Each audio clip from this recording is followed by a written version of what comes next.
Okay, welcome back po sa Coach Haji Vlog. Magandang hapon po. Ang oras po natin ay alas 4:20 ng hapon. Okay mga kapatid, welcome back po sa Coach Haji Vlog.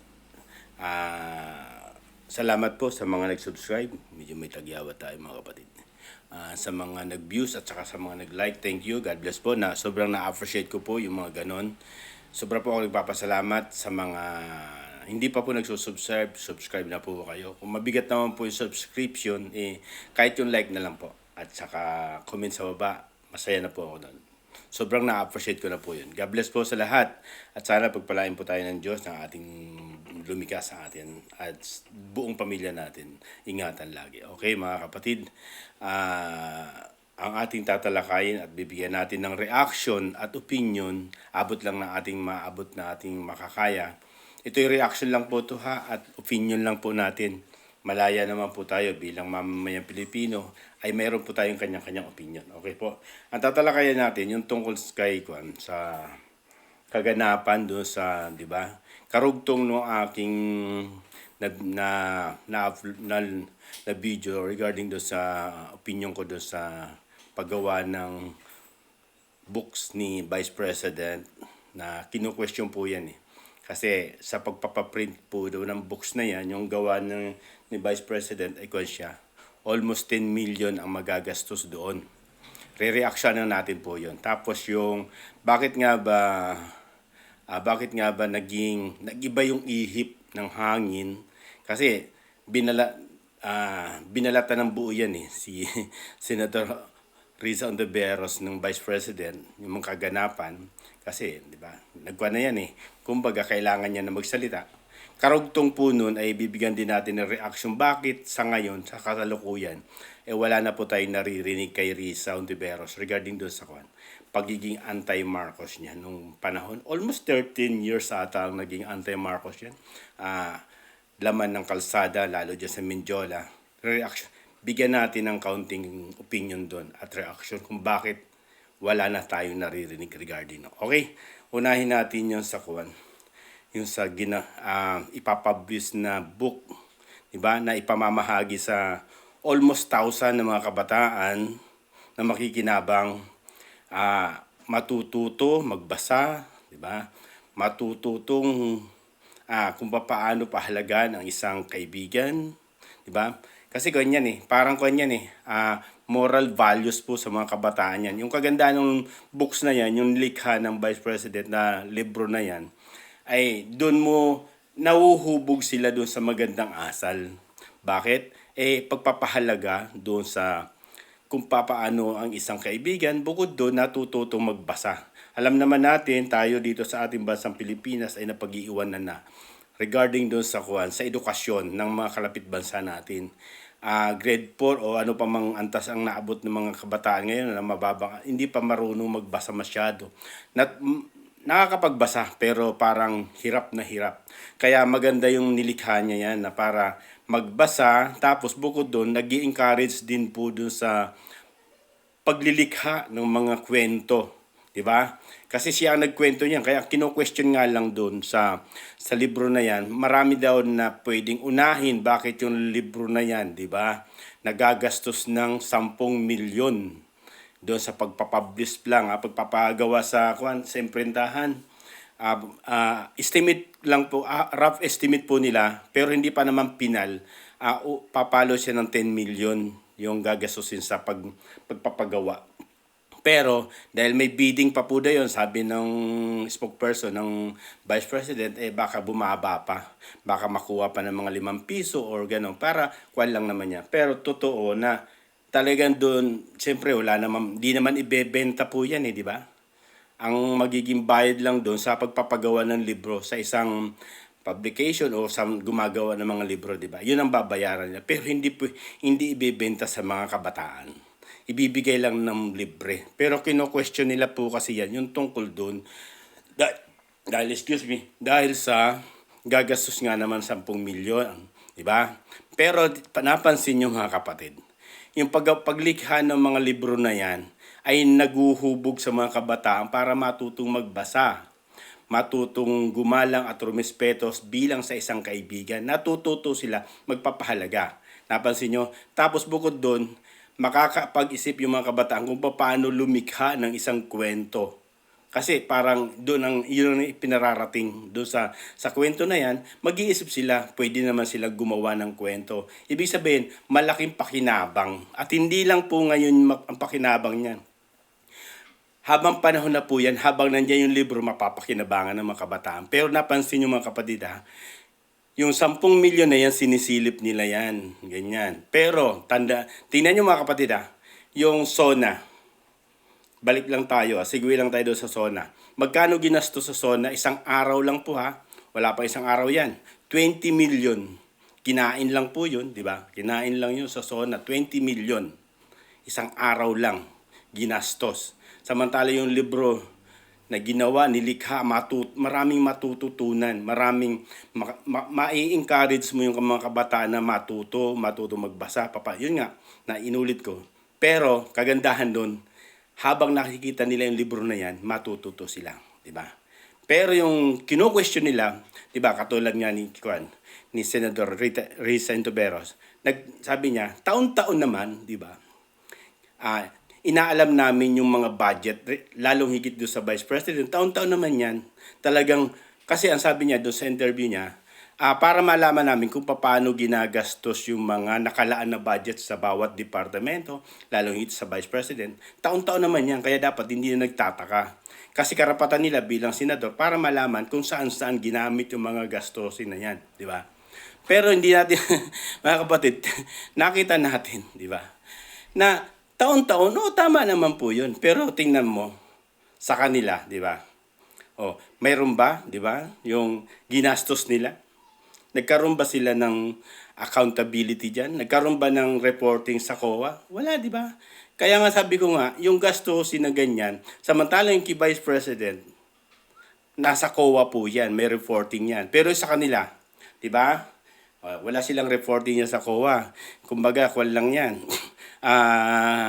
Yung tinatawag na certification lang sila. Gagawa lang sila certification, wala na. Walang tackle yan, walang reporting sa COA. Samantalang yung sa Vice President, talagang nire-report sa COA. Yun ang pagkakaiba. Tapos kinakalkal. Pero tandaan natin, ilang taon na yan, di ba? Yung panunungkulan o bilang senador ni Risa Ontiveros, di ba? Kuhanan natin, nandito na po ito. Sabihin na natin yung mga bagay na dapat natin malaman din ng mga taong bayan, di ba? Almost siya po. 8 years na siya sa Senado, di ba? Ang kwenta po, base doon kisas na nilabas na kuwan, sa 60 million na lang a year, sa 8 taon, pumapalo siya ng 480 million. Yung naialat sa senadora, di ba? 48 million yan. Pero ang tanong, may COA report ba? Wala, di ba? Wala. Yung kay Vice President, di ba? 10 million na magagastos pero maraming mga kabataan na matututo. Maraming mga kabataan na matututo magbasa, magpapahalaga. Tapos ito pa, lately nangyari, di ba? Nagkaroon ng party sa Malacanang. Magkano ginastos nila po? Wala pang isang araw po yun. Kasi gabi lang nang nangyari, siguro anong oras yun. Nag-party sila, di ba? Almost 24 million ang ginastos nila. Di ba? Ikumpara nyo po. Kayo po ang kumandon, di ba? Almost 24 million yung ginastos nila sa isang party na yan. Di ba? Pero, meron bang values? Meron bang mapapakinabangan yung mga bata regarding do sa party na yon? Wala. Tapos yun nga, lastly, yung SONA nga, 20 million, isang araw lang, sa pagkain lang. Pag 20 million. Tapos ito nga, inuulit ko, yung 24 million, yung party last mga 1 week lang ata nakalipas, di ba? 24 million ang ginastos nila, di ba? Pero, inuungkat ba yan? Di ba? Inuungkat ba ng ating senadora, Risa Ontiveros, yung mga bagay na yan? Kasi sabi niya, di ba? Dapat busisiin namin yan, yung mga bagay na yan, para malaman kung saan-saan ginagastos yung mga bagay na nakapaloob sa taong bayan. Para makita ng taong bayan kung saan ginagamit yung mga gastusin na yon. Wala, di ba? May narinig ba tayo sa kanya na ganito kalaki? Di ba? Wala na yan, di ba? Ito mga kapatid segue lang tayo kaunti. Yan si Kwan po, si kagalang-galang na Senator Risa Ontiveros po. Almost kwan po yan. 13 years na naging anti-Marcos po yan. Halos linggo-linggo po, laman ng kalsada po yan. Kasi rally ng kwan po yan, akbayan. Almost linggo-linggo po, nasa kalsada po yan. Di ba? Lalong higit dyan sa may Mindiola na anti-Marcos talaga. Almost sinisigaw niya yan. Walang kupas po yan. Mga magdanakaw yung mga Marcos, di ba? Diktador. Yan yung bukang bibig talaga niya yan.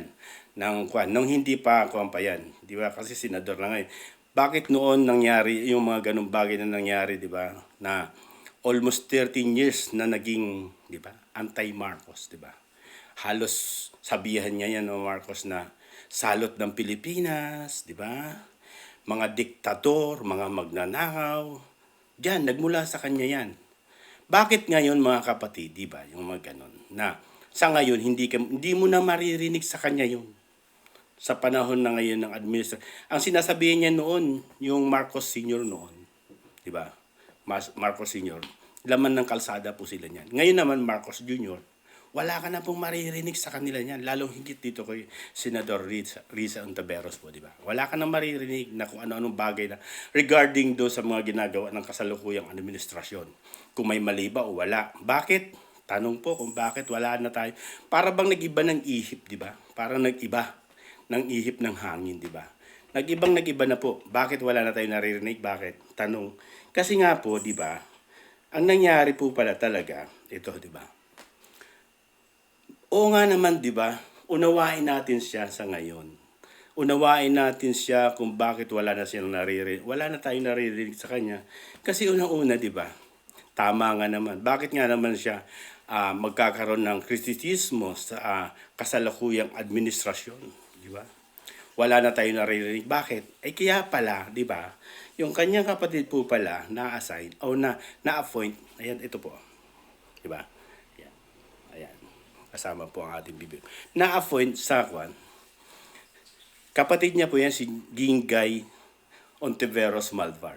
Na-appoint siya doon sa kwan, sa private sector advisory council tourism sector. Bahagi siya ng administrasyon ng Marcos na pala. Kaya pala wala na tayong naririnig regarding doon sa mga ganyang usapin.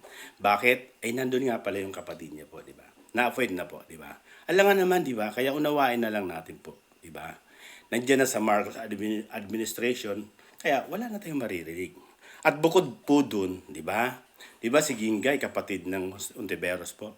Bukod po dun, yung kanyang asawa na si Pablo Gabriel Malvar, asawa ni Ginggay, bayaw ni Senator, di ba? Bayaw ni Senator Risa Ontiveros, na-appoint din. Ayan po. Ayan. Na-appoint din as anong kanyang katungkulan doon sa DTI na sinasabi. Ito po yun. Pakita natin. Ako natin sa kanyang position na napuntahan, ito po yung si Pablo Gabriel Malvar. Yan po yung asawa ng Ginggay Ontiveros Malvar. Kapatid ni Risa Ontiveros yung babae. Bayaw na po ni Risa Ontiveros si Gabriel Pablo. Napunta po siya as a private, di ba? Ito, as a private sector representative of the audiovisual media domain of the Philippines Creative Industry Development Council. Doon po siya napunta, yung bayaw po ni Risa Ontiveros. Doon siya napunta sa, yung sa private sector representative of the audiovisual media domain of the Philippines Creative Industry Development Council. Kaya po pala, kaya dapat maunawaan na lang po natin, di ba? Kaya pala nag-iba na yung ihip ng hangin, di ba? Na noon mga nakaraan na almost 13 years na naging anti-Marcos, na kung ituring niya yung mga nung Marcos Sr. noon. Kasi almost bahagi rin naman po ako ng ng mga rally-rally nung mga time na yon, mga ganyan, 85, 86, yan, 86, 87, o ganyan. Kasi nag-EDSA Revolution, 86, di ba? 1986, di ba? Mga 84, 85, yan. Yan, bahagi tayo ng rally na yan. Araw-araw tayo nakikipagbuno dyan sa Mindiola na yan. Kaya sila, yan, bahagi yan. Almost 13 years na naging anti-Marcos yan. Bali, sa kanilang mga grupo, itinuring na salot po yung Marcos Sr. nila.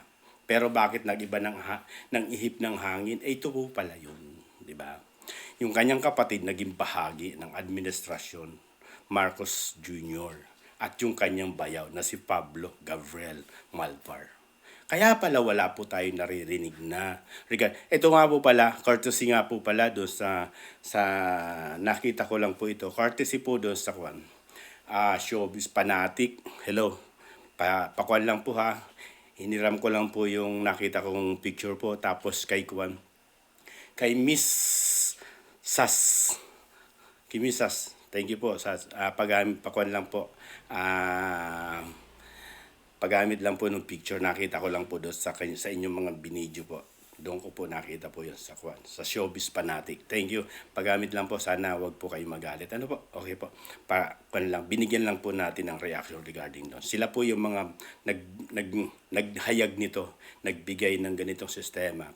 Para nakita ng mga tao. Kung bakit, di ba? Kung bakit nagkaroon ng ganon na wala na tayong naririnig regarding doon sa mga ganyang usapin, nagamat kitang-kita yung pagiging walda sa ating mga kabanang bayan. Imagine mo mga kapatid, sa SONA, isang araw lang, 20 million, di ba?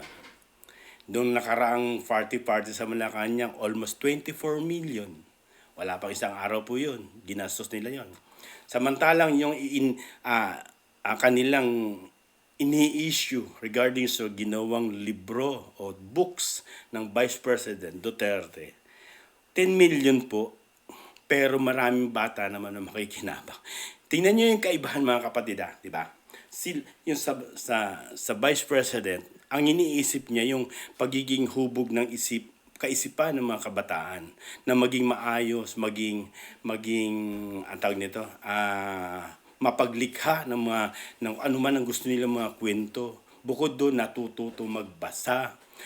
Kumbaga, ito, huhubugin mo na yung mga kaugalian ng mga kabataan na hindi lang ngayon, hanggang sa madarating pa mga panahon. Bakit? Hanggang nandyan yung libro na yan na ginawa ng Vice President, nakikita nila yan. Pero yung kinain na isang araw na 20 million, ilabas mo lang po sa isang wala na po yun. Diba? Yung party, di ba, ng almost 24, wala na po yun. Lipas lang ng isang araw po yun, wala na yun. Samantala yung nilikha ng ating Vice President, habang nakikita ng mga kabataan yan, nakikita nila yung pagbabago, pagmamahal sa kaibigan. Kaya yun lang po ang kaibahan nun mga kapatid, di ba?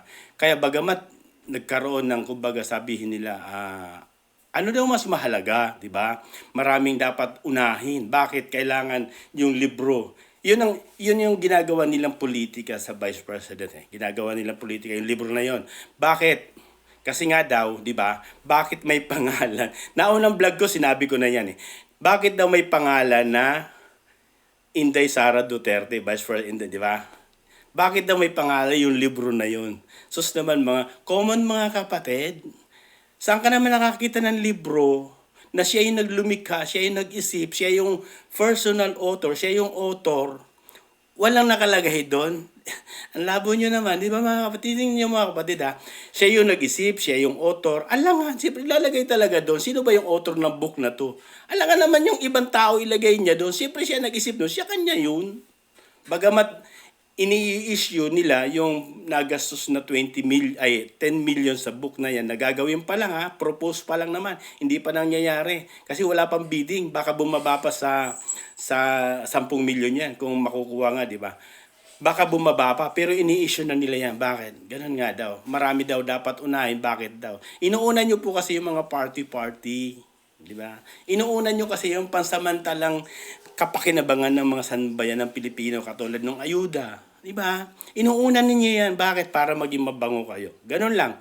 Pero isang araw, 2 araw lumipas na, wala na po yun. O, diba? Pero yung gagawin ng books na yun, yun yung lilikha ng magandang kaisipan sa mga kabataan habang sila'y namumuhay sa ating lipunan, nakikihalubilo sa ating lipunan, magiging, diba? maayos ang kanilang tinatawag na, di ba? Yung mga moral values po kasi ang nililikha doon. Yung kagandahan ng ugali, kagandahan ng pagiging magkaibigan. Doon, yun yung ine-express doon. Samantalang yung, di ba, yung pansamantalang kapakinabangan para lang, dahil nalalapit na nga po yung election, di ba? Kaya sagana sa ganun, bigay ng bigay, di ba? Ayuda ng ayuda. Pero tandaan natin mga kapatid, pansamantalang, pero hindi po tayo against sa ayuda, di ba? Hindi po tayo against yan. Marami natutulungan yan. Pero lagi natin isipin, pangsamantala lang po yun. Di ba? Hindi naman talaga siya pang long term. Kasi yung tinatawag na pang long term na ayuda, dapat, sabi nga, di ba, sa kasabihan, huwag mo siyang bigyan ng isda. Dapat bibigyan mo siya ng panghuli ng isda para lagi siyang makakahuli ng isda. Hindi yung binigyan mo lang, pag wala na yun, di ba? Yun ang ibig sabihin noon. Dapat pang long term, kaya lang ginagawa kasi nila pang short lang. Bakit? Kasi nga, para sa kanilang sariling kapakanan. Ini-issue yung ganyang sistema. Bakit? Siyempre, politika po yan. Di ba? At gagawin nga daw nilang lahat ng kanilang magagawa para ma-adjust yung budget ng BP Sara regarding dyan. Pero ang atin lang doon sa book na yun, doon tayo mag-emphasize doon sa book na yun, malaki po ang magiging ambag nun sa kaayusan ng pag-iisip at paglilikha ng mga kabataan. Maganda ang magiging resulta sa kanilang mga moral values, di ba? Kung papaano, kasi doon nga matututo magbasa na magbasa. Ini-encourage mo siya magbasa ng magbasa. Tapos yung nilalaman ng books na yon regarding doon kung paano pahalagan ang isang kaibigan. Paano mo pahalagan. Bukod doon, makakapag-create ka pa. Kumbaga, natuturuan mo yung mga kabataan na mag-create ng sarili ng pag-iisip para makagawa rin sila ng isibang kwento o mga ganitong klaseng books. Ini-encourage mo siya doon sa ganun Di ba? Hindi siya pansamantala. Long term to. Diba? Pero ginagawang issue kasi nga bakit? Kasi nga threat sa kanila si Vice President sa mga darating na mga pagkakataon. Ayaw nilang, 'di ba? Kasi nga ang kwan nila doon, ang motive nila, ang ini-issue nila, yung pangalan nga doon ni Vice President sa book na yun. Parang pinalalabas nila kasi preparasyon para doon sa 2028 presidential election. Hindi yun Wala naman sa isip niya yun. Bagamat natural na yun, nandun sa isip. Pero lagi natin tandaan mga kapatid. Kapag ako ang gumawa ng books, for example, ako ang gumawa ng libro, nilikha ko yun sa sarili kong pag-iisip, sarili kong kakayahan, kung paano ko ginawa yun, paano ko idalo yung kwento doon, karapatan lang na yung pangalan ko ilalagay ko doon. Bakit? Ako po yung author noon. Napakasimple naman, di ba? Ako ang author ng book, tapos ilalagay ko ibang tao. Para namang maling-mali yun, di ba? Pakakuan naman. Common naman po yun. Di ba? Kung sino yung lumika at nag-isip at nagkuhan nun, dapat yun ang nakalagay na pangalan doon. Author ng book, di ba? Lahat naman sige, magpunta ka sa malalaking bookstore, di ba? Tumingin ka ng mga books ng mga gumawa niya. Pagdating sa likod, nandun yung author, di ba? O bagamat dito sa bungad kaya sa may pabalat, nandiyan na kaagad yung pangalan ng lumika ng notebook na yan o books na yan. Kuwan na po yan. Diba? Ibahagi na talaga ng kuwan na. Siyempre, sarili niyang kwento yun. Diba? Ganun lang mga kapatid. Kaya lang ginagawa lang issue kasi bakit? Lalong sisikat po kasi yung Vice President regarding doon. Diba? Kaya ginagawa nila ng issue yun. Pero yung mga issue, nakitang-kita, isang araw lang, ganyan-ganyan, yung ginastos, yung balik natin segue lang tayo doon sa flood control. O ba't hindi nyo halukayin yan? Diba? 5,500, magkano yan? Di ba? Almost one day, ginagastos 1 billion a day ginagastos sa flood control. Ba't di nyo busisiin yan? O di ba? Nawala naman palang flood control, di ba? Bida-bida lang pala. O dapat yung mga binubusisi nyo rin, di ba? Kasi wala naman talaga, hindi katulad kitang-kita, transparent, nakikita naman, di ba? Yung party na almost 24 million ang gastos. Ba't din yung tanong yan? Ba't wala na kayo marinig sa'yo? Kasi nga, yun nga, yung kapatid mo pala, di ba? Bahagi na ng administration nito, di ba? Ng Marcos administration. Kaya pala, yun. Okay po mga kapatid, sana nabigyan natin ng magandang reaksyon at nagbigay lang tayo ng opinion sa sarili natin. Malaya naman tayo. Bakit? Tayo'y Pilipino. Malaya tayo magtanong, magbigay ng reaction kasi tayo po ay nagpapasweldo sa kanila. Diba? Nagtatanong lang tayo, nag-uopinion lang tayo. Kaya salamat po sa mga inabot ng programa to, kung ano man ang kulturang mayroon kayo, kung gabi o tanghali, magandang tanghali, o kung gabi, magandang gabi. Magandang gabi po o magandang hapon sa inyo lahat. Lagi ko sinasabi, lagi ko mga kapatid, pag tama, doon tayo magsama-sama. Pag mali, mali. Okay po. God bless po sa lahat. Thank you. Ingat po tayong lahat. God bless po.